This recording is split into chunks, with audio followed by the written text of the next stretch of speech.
Good evening, you're watching 7 at 7. I'm Preeti Chaudhary. Right on top of this bulletin, there is one question that most people want the answer to. Will the lockdown be extended? Well, it seems to suggest with what we are picking up that there could be a possible extension of the lockdown. What would it actually mean?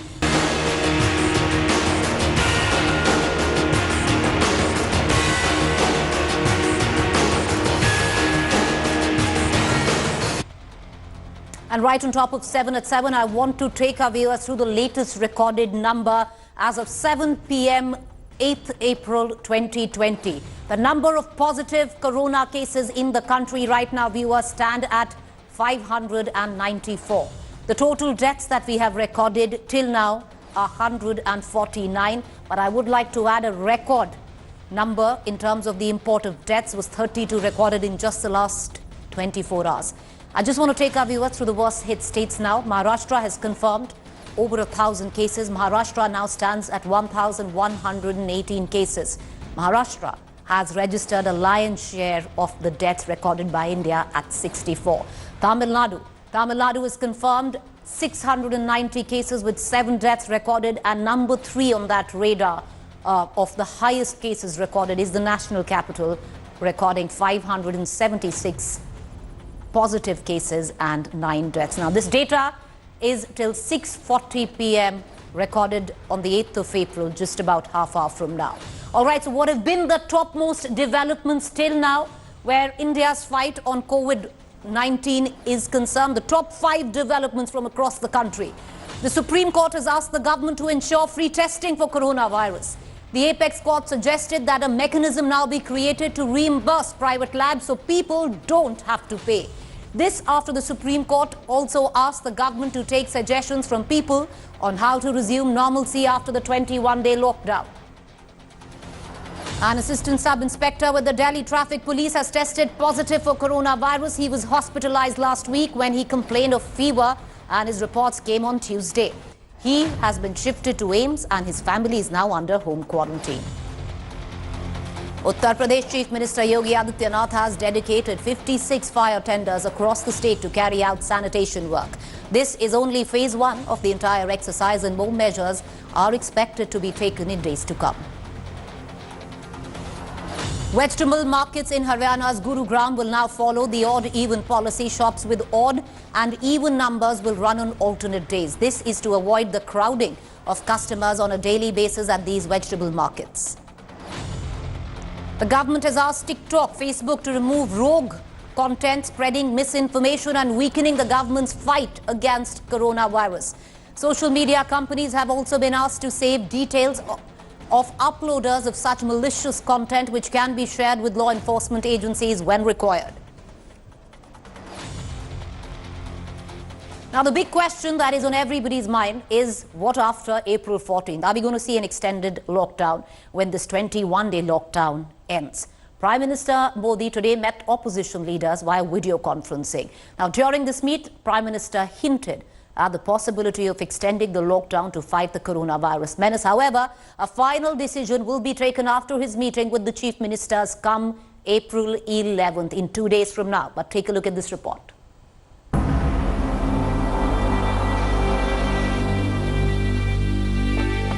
The nationwide lockdown that has entered the 3rd week could be extended beyond April 14th. The hint came from Prime Minister Narendra Modi, who chaired an all-party meeting on Wednesday through video conferencing. At the meeting, Prime Minister Modi said the government's priority is to save each and everyone's life, describing the situation as a social emergency. The Prime Minister said tough decisions need to be taken. He will take a final call after meeting chief ministers on Saturday. The opposition during the meeting listed demands like protection of health workers, ramping up testing and free ration for poor. जो physical distance है, जिसको आमतौर पर लोग social distancing कहते हैं, so physical distancing बहुत जरूरी है. उस पे जितना बल दिया जा रहा है वो काफी नहीं है और प्रयास होना चाहिए इस पर बल देने की. और जो टेस्टिंग है वो फ्री होनी चाहिए, मुफ्त होनी चाहिए. जितनी आज टेस्टिंग है, तकरीबन हमारी जो कैपेसिटी है वो बहुत ही कम है. इतने बड़े देश के लिए इतनी टेस्टिंग फैसिलिटीज न होने के बराबर है, और जितने लोग एक दिन में टेस्ट होते हैं उससे कई गुना होने चाहिए। इतना आग्रह जरूर करूंगा कि सर इसको फेज वाइज किया जाए। लॉकडाउन अगर खोला भी जाता है तो एटलीस्ट स्टेट और डिस्ट्रिक्ट्स की सीमाओं को एक लंबे समय तक हम लोगों को सील करके रखना चाहिए। इंटर डिस्ट्रिक्ट मोबिलाइजेशन नहीं हो या इंटर स्टेट लोगों का आना जाना नहीं हो लॉकडाउन खुलने के बाद भी। আপনিও শুনেছেন, আমিও শুনেছি। এই ব্যাপারে আমাদের সাথে যখন আলোচনা হবে তখন আমি আমার ওপিনিয়ন দেবো, এখনই দেবো না। যখন আলোচনা হবে লকডাউনের ব্যাপারে তখন আমি আপনাদের জানাতে পারি আমাদের ওপিনিয়ন, আলোচনা করার পর, নট বিফোর দ্যাট। আমি এটা মনে করি লকডাউন যদি বাড়ানো হয়, লকডাউনটা আমরা যেন মানবিকভাবে দেখি। While a decision is awaited on extending the nationwide lockdown, Uttar Pradesh government has sealed 15 districts which are coronavirus hotspots from midnight. These include Lucknow, Agra, Ghaziabad and Gautam Budh Nagar. जो 15 जिले प्रदेश के सर्वाधिक प्रभावित हैं, इनमें विशेष रूप से पूरी तरह से इन्हें सील किया जा रहा है। As the news broke, people across various parts of Uttar Pradesh queued up outside shops to buy essential goods. We're in sector 137. This is where the spike has actually taken place, but here there are long queues since that announcement has been made, and people queuing up to buy essential items, because remember, not many believe that these essential items will be delivered door to door. As coronavirus cases rise continuously across the country, both the centre and the states are wary of taking any sort of risk. As things stand currently, a complete lifting of the lockdown looks unlikely. Paulami Saha in Delhi for India Today. So where's the word coming in that there could be a possible extension of the lockdown post April 14th? Well, a meeting of party leaders with the Prime Minister through video conferencing has led more wind to this statement, because the Prime Minister seemed to indicate that there is a huge possibility that the lockdown might be extended in that meeting. Now, someone who attended that meeting is LJP MP Chirag Paswan. He's joining me live. Chirag, I just want to ask you one quick question, and that question is, Chirag, did the Prime Minister indicate that post 14th of April we could see an extension of this lockdown? Well, yes, there was a consensus. Everybody, I think, unanimously agreed that whatever work that been done by, whatever the decisions that been taken by the Prime Minister till date has proven itself correct. We have managed to limit this pandemic in a country like ours, you know, with over 130 crore people living here. We have managed to restrict it to few thousands only. So yes, I mean, everybody agreed to this, and yes, everybody gave their suggestions, especially concerning lockdown. Everybody gave their suggestions. Some suggested that there should be a partial lockdown. Some of them suggested that it should continue nationwide the way it's going as of now. So yes, everyone gave their suggestion. PM himself accepted that the kind of feedback that he is getting, it doesn't seem very appropriate to get done with the lockdown right now. So yes, I mean, everyone gave the suggestion, but it was in the whole mood of this meeting via video conferencing was very positive. Everybody was very supportive, whether it be the opposition or the leading parties. Everybody was very, very supportive. All right, Chirag, appreciate you joining us, because this clearly seems to indicate we will see an extension. On what form this extension will be, we'll only know on the 11th of April, 3 days before the lockdown, because viewers, that is when the Prime Minister would be consulting each state, every Chief Minister, to know how to actually come out of the 14th April lockdown or to extend it in certain states. So the final word coming in there, but do prepare for a possible extension of the lockdown. Meanwhile, let's move on. Another MP, Sanjay Raut, who was also at this meet with the Prime Minister through video conferencing, he spoke to the media right after this meeting. Listen in. सभी राजनीतिक दलों ने कि इस संकट की घड़ी में पूरा देश, सभी हम सब आपके साथ हैं। आप हमारे सेनापति हैं। आपके नेतृत्व में जंग लड़ी जाएगी और हम जीतेंगे। लॉकडाउन के बारे में चर्चा हुई तो सब पर अपने अपने राज्य की तरफ से बात रखी है, लेकिन कुल मिलाकर उसमें यही रहा कि हम प्रधानमंत्री के साथ हैं। प्रधानमंत्री भी निर्णय लेंगे, हमें मंजूर है। Meanwhile, the coronavirus pandemic has upended many aspects of daily life, including trips to the grocery store. What was previously a mundane task has now turned into a nerve-wracking ordeal that brings with it a host of questions. What do you do with packaging? Can you actually keep it in the refrigerator? Will there be virus on the packaging inside the refrigerator? What to do? It's completely changed the way we look at grocery shopping.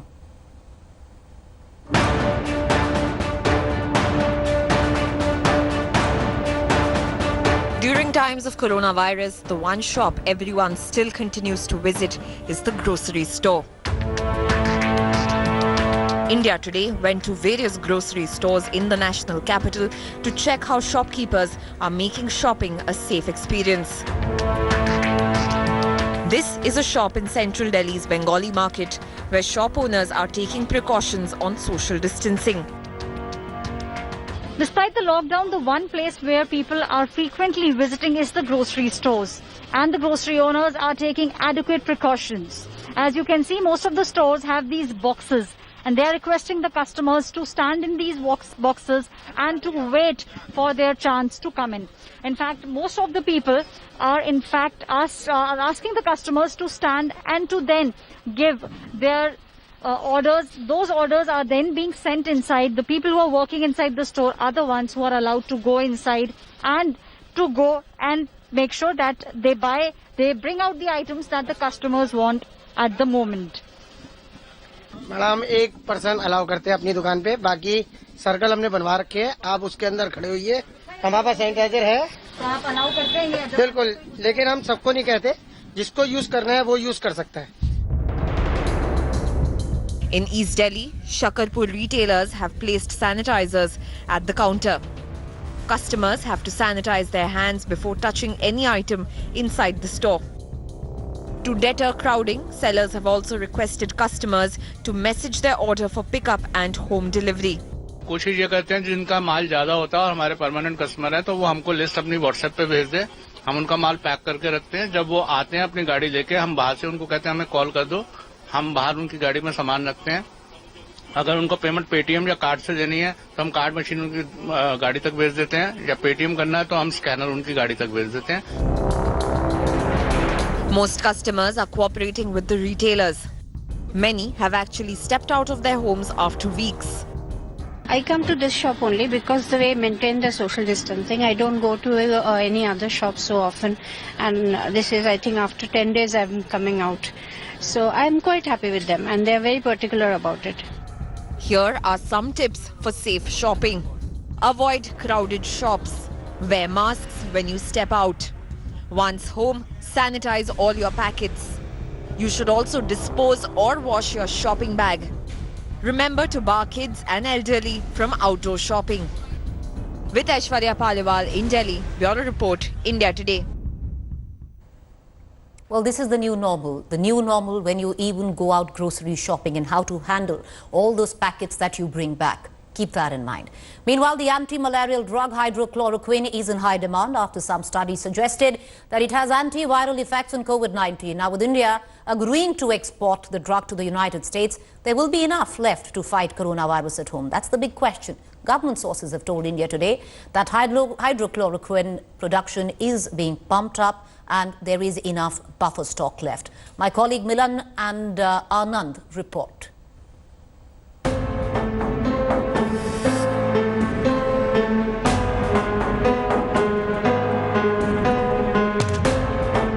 As the world battles coronavirus outbreak, India's hydroxychloroquine has become the Sanjeevani booty for the United States and Brazil.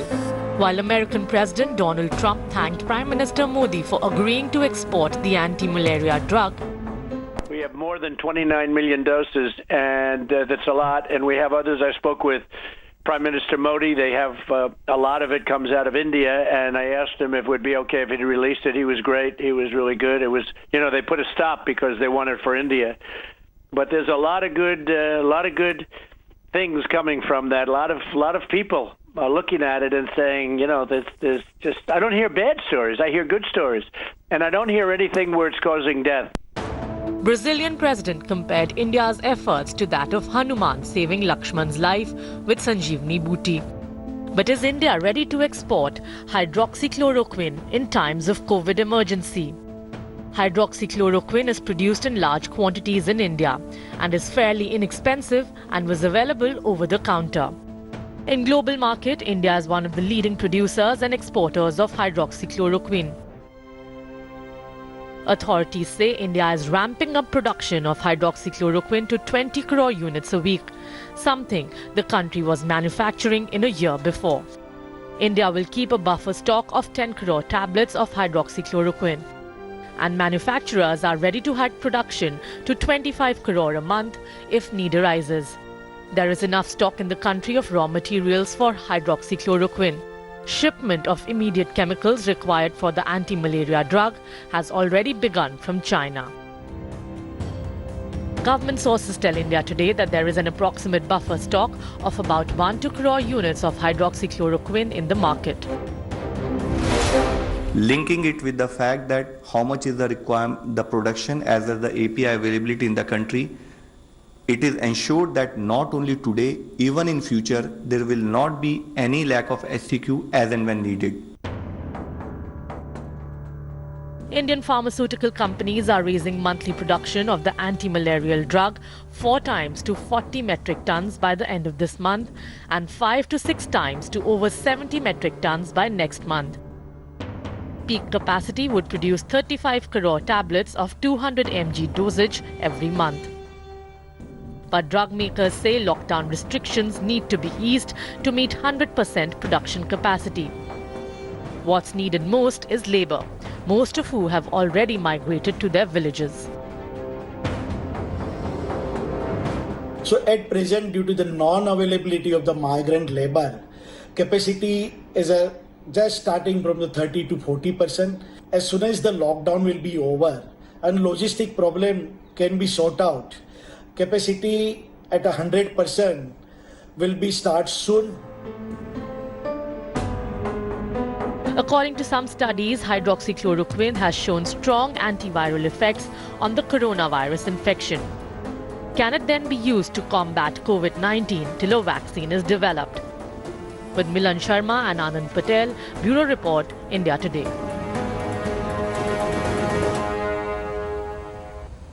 Well, it's often said that a person's true character is best known in times of acute crisis or acute temptation. This is not temptation, but we are in times of acute crisis, which is COVID-19 and its march across the world. Well, one such person who has now come out with a character trait, and many would call it humanitarian, is Bhasha Mukherjee. She's 24-year-old, she's Kolkata born, and she is crowned Miss England. She was crowned Miss England way back in August 2019, so that would mean it is her current reign as Miss England. Now, what she's decided to do is put a pause on her charity work and her reign, if I can call it, as Miss England, to serve as a doctor, because that is what she's trained for, equipped to do, and at a time when she's Indian origin, but her country is going through acute crisis, England, she has decided to be a doctor. Bhasha, appreciate you joining us. And, like I said in the beginning, it's times of true crisis which actually bring out true character in a person. And what you have done would have possibly made not just your parents proud, but most of England proud. You are Miss England, and you've decided to now hang up your crown, or at least temporarily hang it up for the stethoscope, because you're a trained doctor and your country needs you right now. I wouldn't say I have giving up the crown. I am Miss England, and part of being Miss England is representing your country. And at a time like this, I knew that to serve my country at the front line where I'm needed, and I can be of use, having the degree of medicine, I knew that this would be the best case for me to do. And it was also a sense of guilt that I felt, because I was in India, quite, safe there in luxury, whilst my colleagues were working 13-hour shifts, 7 days a week, night shifts. And I felt very guilty that I should be having the luxury that I was having there in India, even though I was there for humanitarian work, whilst my colleagues are laying their lives on the line. Pasha, a lot of people would understand the guilt, but a lot of people do feel the guilt, usually don't take any action or act on that guilt. Pasha, with what I've learned, you directly go in, to triage. You're a trained doctor for emergencies. You're directly going to get in there. When do you start? The NHS, I believe you're going to be joining. They're overburdened. They're short on equipment. It's going to be quite a task. Have you started already, or when are you going to start? Yes, so I start work officially at the front line next week. There's a lot of safety checks and admin that needs to be sorted out, lots of policies, and we're just, the hospital are just figuring all that out before they can give me a start date, but it should be at some point next week. Bhasha, these are tough times for the entire world. These are unprecedented times, but right now, your country is facing one of its toughest moments. If you're looking at countries across the world, after Italy, England, Spain, and your country, England, is going through a lot. Your Prime Minister right now is in ICU. How do you gauge the situation? You're in England right now. Possibly this is what made you take the call of getting into the hospital again. But what's the sense that you're picking up? Because the morale of the country right now seems to be completely down. I have to say that there is a lot of unity and a lot of community support that we're seeing, and that is what we need to hold on to. Of course, the death tolls are high and we see the numbers every day. I know personally, I know people who are going through it. That's how bad the situation is. It's even in my city, actually. So given that, and something that we can't really change besides staying at home, I think what I'm trying to focus on is the positives and the fact that there is incredible community support from everybody at the moment. So that's what I'm holding on to. I can't but help ask you, Bhasha, are you scared? Because anybody would be. You're going to go back into a medical system which is overburdened. You're going to go join the NHS, where I'm looking at, blogs and feeds, one after the other, doctors saying that they don't have proper PPE equipment. They don't have even N95 masks. They're pulling shifts which are 20 hours. Are you scared? Are you scared, Bhasha? Because, right now there's a certain comfort to being where you are. But then that's where every charade falls. 20-hour shifts without even safety gear. I am scared. I think it's quite difficult to be scared for your own life when really something that's more scary for me as a doctor, as a medic, is having someone else's life in my hands in a situation like now when there's a lot of pressure on medics. We're not also experienced with anything like this ever before. So there's inexperience, there's exhaustion because we're going to be working very long hours. All right. Appreciate you joining us, Bhasha. Thank you. And more power to you. I hope you go there and cure as many people as you can, or at least assist in that process. And the only thing I think in these times I could say is be safe. And thank you for joining us. I would reckon your country, England, would be very proud of you, and possibly your origin country of India would be very, very proud as well. Most of us here are. Thank you, Bhasha, for joining us. On that note, I'm going to end the bulletin, but I'm going to end it on a note because there is so much misinformation that is floating about. You would have seen a ton of claims, especially on your WhatsApp. If you are an avid WhatsApp follower, most of them are false. I'm going to take you through some of them. Now, a United Kingdom newspaper claimed Maulana Saad of Tablighi Jamaat donated ₹1 crore to the Prime Minister care. Well, the fact check on that is false. The viral image is morphed and the news is false. Now, another claim is that the British Prime Minister, Boris Johnson, has died. The fact check on that is Boris Johnson is very much alive, undergoing treatment at intensive care. He is on oxygen, but not on even a ventilator. So false there. Another claim is that the Italian doctor waves goodbye to co-doctors before dying. Well, this is a morbid image, but the fact of that is this viral photo is of a patient in Wuhan. False again. All right, with that, it's a wrap on 7 at 7. We'll, of course, see you tomorrow. We leave you with these images of how our major cities are looking like during this time of lockdown? Even you sitting out there, if it's your city, you might not be able to recognize it.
Hi everyone, Preeti Chaudhary here. Hope you like this video. For latest news and analysis, like and subscribe to the India Today YouTube channel. And don't forget to press the bell icon to stay updated. Thank you for watching.